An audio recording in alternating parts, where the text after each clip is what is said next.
Nuk kam pritje të mëdha, por kam pritje për asaj që po bëjmë si apo.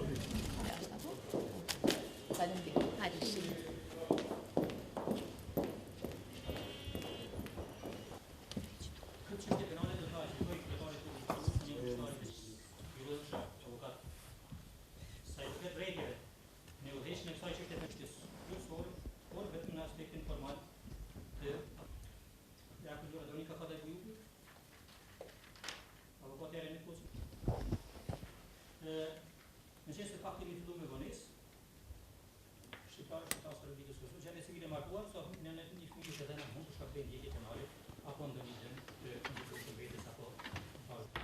Refuzohen propozimet e mbrojtëve të të akuzuarve Albin Kurçi, Albulema Zhiu dhe Fatma Topalli,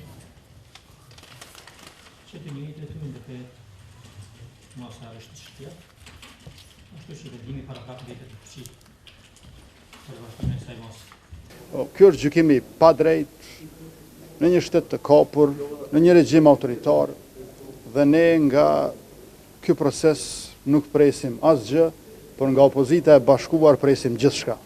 Dhe unë besoj që aty është zgjidhja, kështu që në Kosovë nuk ka zgjidhje brenda këtyre institucioneve të drejtësisë, të cilat praktikisht po ja vazhdojnë punën ekzekutive. Ekzekutivi i ka bërë marrëveshjet tinës me Serbinë dhe Malën e Zi, ndërkaq gjyqësori po përpiqet që të na hesh neve edhe që po na bën kështu të mbyllur e të izoluar. Por unë jam shumë optimist që nuk ka pasur ndonjëherë në Kosovën e pas luftës demaskim më të madh dhe në të njëjtën kohë vetëdijsim më të madh të qytetarëve të Republikës. Këta janë një prokurori persekutuese, ku në fund ju e pat që gjykatësi ishte më i rrep se sa prokurori.